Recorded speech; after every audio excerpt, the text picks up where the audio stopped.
highlights of our races is again they would get the runners ready for whatever category they were running. And later on, we'll hear more about their inspiring stories. But now let's find out what keeps the Dream Run meaningful and relevant to EastWest. To tell us more about that, I'd like you all to welcome EastWest Chief Marketing Officer. A big hand please for Mr. Martin Reyes. Thank you. I hope everybody is comfortable and have already warmed up, no?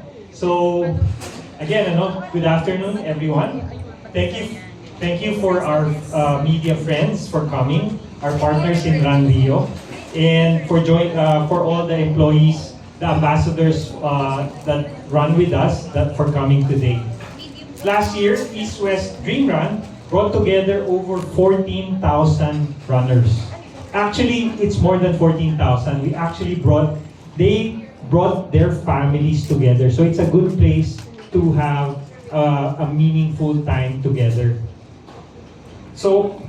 But what really made it special was not only the number of participants, it was the energy, the stories, and the reasons why people were joining. So I encourage you to, if you have the time, to really join the event. It's not just the runners. Go around, see how the people interact with one another, the families, and even the pets. No, it's a way for the media people to create stories. It's a really nice feeling to see people enjoying themselves, enjoying the time together. Thank you. We even have met a lot of inspiring people. No? In Cebu, we had a runner, a Cebuano runner that had a stage 5 chronic kidney disease. Pero he still completed 30 kilometers. No? That's all about grit. So later on, and this is why we do this, it's because we want to be part of your journey and we want to make it easy for you to achieve your dreams. Whether it's hard, whether it's difficult, whether it's challenging. There was also this case, balik naman tayo sa pet. We also had a pet or a French bulldog with a disability called Liit. He crossed the finish line, naka-wheelchair siya. So you should see the owner's face when they did that. So it's a encouraging story, and it's nice for you guys to talk about, no, and disseminate to the public. Tapos, even people from Mindanao went to Manila just to join the event. So I think it's a way of developing a bigger community across different cities. So it's a way also to get to know and get to find meaning together as a community. For us, dreams come in many forms. It can be buying a home, growing a business, building a more secure future for your family, or achieving your simple financial needs. No? At EastWest, we are often part of those life decisions. We help people prepare, plan, save, borrow, invest, and move towards the goals that matter to them. Some of our account officers can be your lifelong friends, no, or your advisors as well, coaches as well. The Dream Run brings the same idea together. It reminds us that progress does not always happen all at once. It happens through effort, discipline, courage, and consistency. This year, we are proud that EastWest Dream Run returns for its second year. And this time, we're looking at expanding the destination. So we're going to have Clark, Iloilo, and CDO this time. So it's a good way also to, see the cities, join us there, and understand what it means to run in this event. So again, whatever categories you are joining, the message is the same. Every distance counts, every finish line matters, and every dream is worth running for. Now, to make it easier on the people here and the public will also give a rebate of about 500 pesos if they use their EastWest credit card. Sorry, kailangan ko i-plug in. Sila nagbabayad ng credit card. So in closing, we want the Dream Run to be a reminder that everyone has something they are running towards. It may be health, it may be confidence, it may be a stronger family bond, or just plain financial independence. It's always a new challenge, and we want to be there with you. To Run Rio, thank you for being our partner in bringing this event to life with very professional people, and they keep it energetic. Na-try nyo, diba? May Zumba pa eh.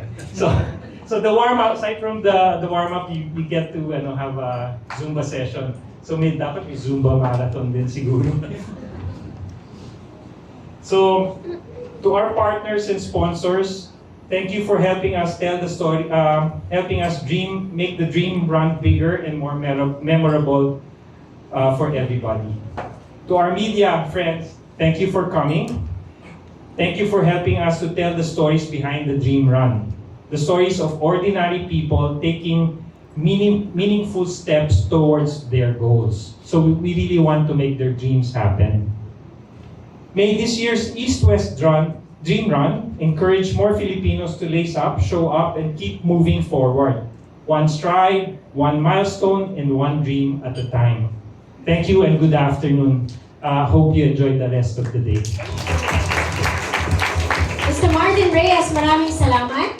Sir Martin will be back later to answer questions because I know our friends from the press and even the Run Club members would have some questions, so mamaya we'll have a Q&A. But this time, to give us a glimpse of what's in store for this year's EastWest Dream Run 2026, everyone's attention please towards our screen, and let's watch this.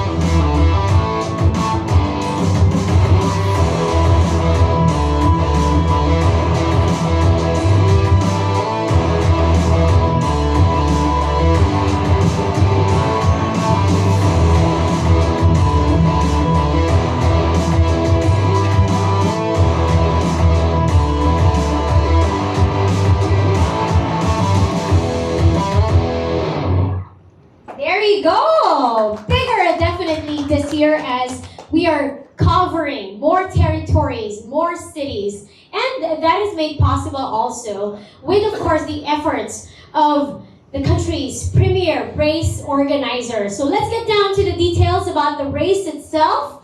Please welcome to discuss this, the General Manager of Run Rio Inc., Mr. Andrew Neri. Thank you, Riza. So, good afternoon. Welcome to the media launch of EastWest Bank East Dream Run 2026. On behalf of Run Rio, I'd like to welcome all of our partners, especially EastWest. Thank you for having us again. Actually, we thought this was just a one-off event because you celebrated your 30th year. And nakala namin next year wala na. But lo and behold, I think we did a very good job because we have another year this year. So hopefully, sana this will become an event that will be doing year on year, so that we can help more Filipinos run and reach for their dreams. Okay? So, members of the media, guests, the running clubs are here. Welcome and thank you for joining us. The Dream Run was first launched last year, again to celebrate the 30th year of EastWest, and I think also the 70th year of Philinvest Development Corporation. And as Martin mentioned, we garnered a total of 14,000 runners in Davao, Cebu, and Manila. So proving that Dream Run had become more than just a race. It was a celebration of health, community, and shared aspirations. So Building on the momentum this year, I think it was already shown, most of the details. This year, we are expanding to new territories. So ang natitira na lang na the same territory or area or location would be Manila, which is in PhilInvest. So we are expanding to Cagayan de Oro in Mindanao, Iloilo in Visayas, and Clark for Luzon. So Luzon, Visayas, Mindanao na pala siya. So from 3 to 4. On the race categories, the major change is that since hindi na 30th year, wala tayong 30K, but we went back to, or we go to 21K. Now, so we still have 5 categories, the 21K, the 10K, the 5K, and then last year we had 2K, but we realized that 2K was too close to the 1K, so we changed it to 3K, and of course, the most anticipated 1K dog run. Okay, so those are the race categories that we have. So what do you expect? Participants can expect a full Run Rio race experience, from quality race materials to finisher entitlements, which for this year pala, may towel na tayo. Yay! Everybody will receive, regardless of category. So this is something new as well. The finisher category, a finisher towel. Medyo nauso ngayon ang katawel. So, I'm sure a lot of you, hindi lang medals, pero dami nyo ng tawel. Huwag nyo ibenta. Okay. So at Run Rio, our commitment is simple: to deliver a race that is safe, organized, enjoyable, and memorable from registration to the finish line. The Dream Run is more than just a race. It celebrates the idea that everyone has a dream worth pursuing. Whether it's improving your health, spending time with your family, achieving a personal milestone or PRs, or simply taking the first step toward active lifestyle. So, on behalf of Run Rio, thank you once again to EastWest for the trust and the partnership, and we invite everyone to please register, join. But before you register, get an EastWest Bank credit card. You get a 500 peso rebate. Where can you get that, diba? So please, and hopefully we'll see everyone at the starting line. Thank you and good afternoon. Sir Andrew, maraming salamat. And Sir Andrew also will be back shortly for questions.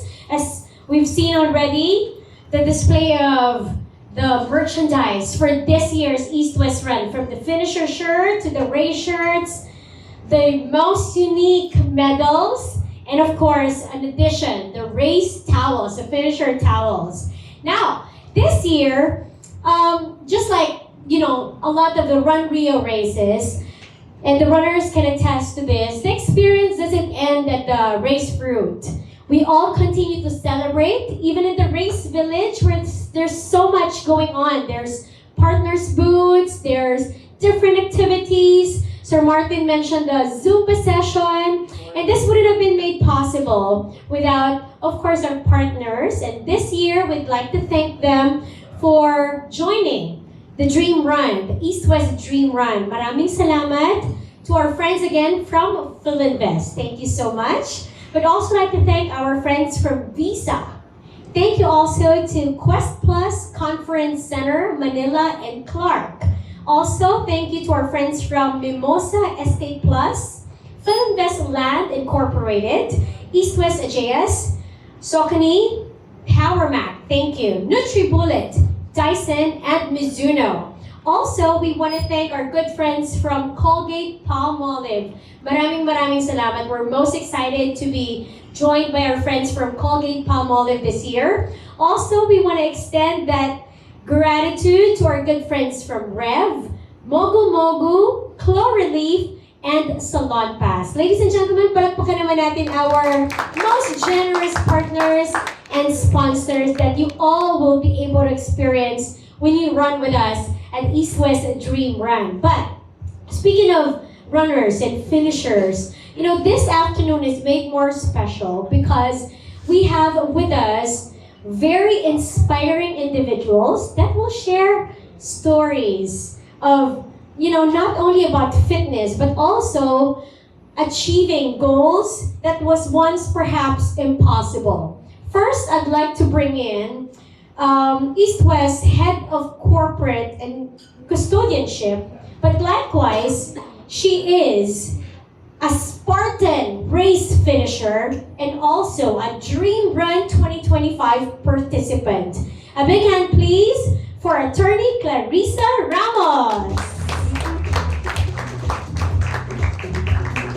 Good afternoon, everyone. Good afternoon. So, meron din akong index card. Anyway, so I'm honored to be here as one of EastWest Bank employees, ambassador for the EastWest Dream Run. Sorry, I'm medyo kinakabahan. Anyway, Mas mahirap yung Spartan, kaya mo yan. so, last year, I joined the first EastWest Dream Run. It was a very special race kasi first time na nagkaroon ng EastWest Bank ng ganong race. So, for me, it was very well executed kasi taga EastWest Bank ako. So, kailangan ko siyang sabihin. Anyway, so yun. So, ano yung nag-stand out sa akin dito sa race na to? Sorry. Ano yung nag-stand out dito sa akin sa race na to?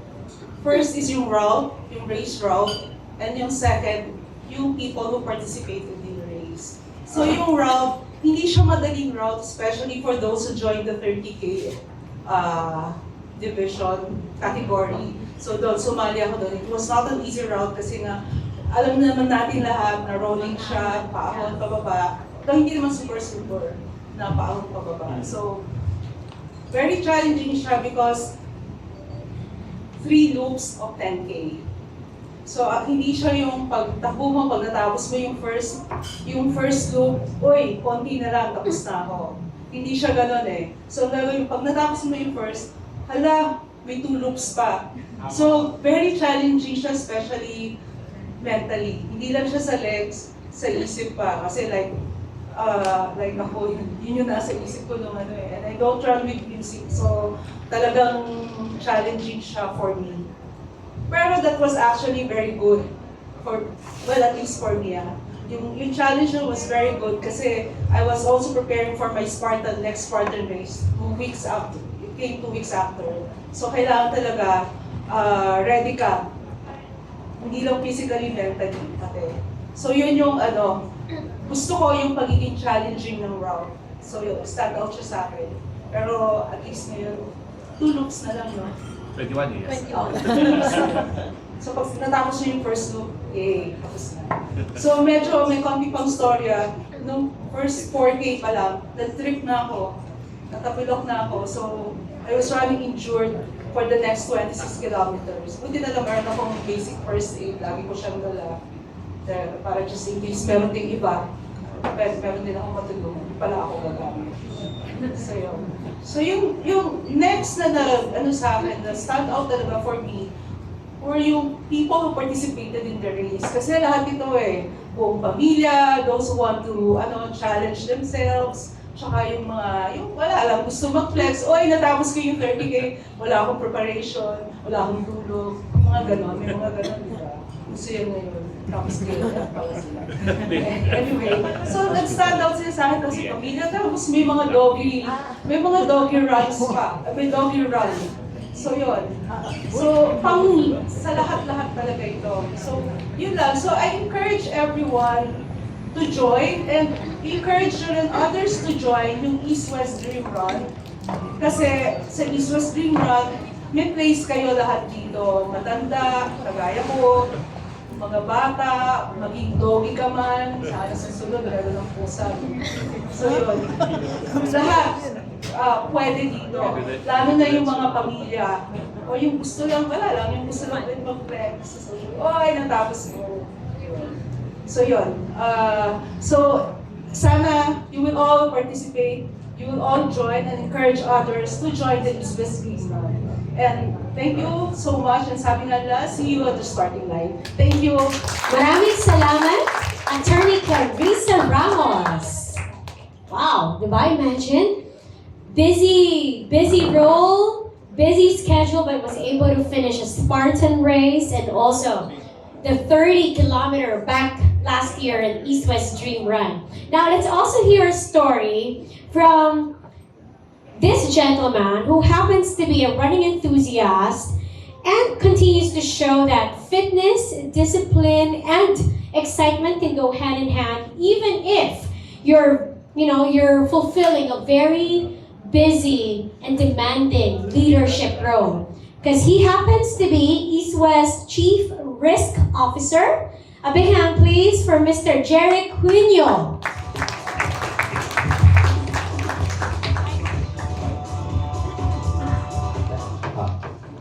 Thank you and welcome everyone.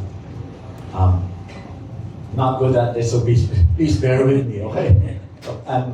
I've been running for some time. I've been overseas for a fair bit, and I'm actually excited to be here because this will be my first formal running event since returning from overseas. And I've already signed up for the 2 races, so outside of that, I look forward to seeing everyone. And I intend to sign up for all, I just need to figure out my schedule, okay? But as it is, I'm one of the weird ones who likes running alone. I run with my thoughts. I prepare for the day. I'm a morning runner. Okay. I just put in a podcast but not listen to it. Okay. I just need that noise because there's anxiety being back because the gun starts here are quite early. I'm talking about 3 a.m. so it's hard to run at 3 a.m. Okay, but I'll prepare for it. And I dovetail to that, the discipline requirement of just showing up, running, and then there's a bit of an early part of reviewing your stats and adjusting the next time. It mirrors a lot what we do on a daily basis, even at our work. We talk to our clients, we review portfolios, and then we react to it, okay? And even though you prepare, hey, stuff happens on race day, either uulan or whatever. So that actually makes it, exciting for me. And I know it's weird, but it's just me, okay? So everyone, I look forward to seeing everyone for this first run of mine. Okay? And if you pass me, just pass me. Thank you, everyone, and hope to see you there at the start line. Thank you. Thank you, Sir Jeric. Stay in front, please, Sir Jeric, as this time, we'd like to invite back Mr. Martin Reyes. Sir Andrew, join us, please. Attorney Clarissa, if you can join us back here in the front, as I feel it's high time that we officially launch the EastWest Dream Run 2026. Let's do this with some bubbles, with some sparklings to really celebrate the return of, again, a race that has really brought together runners of different levels, families, fur parents, a vibrant community, all looking forward. So, let's all cheers to that. Here's to EastWest Dream Run 2026!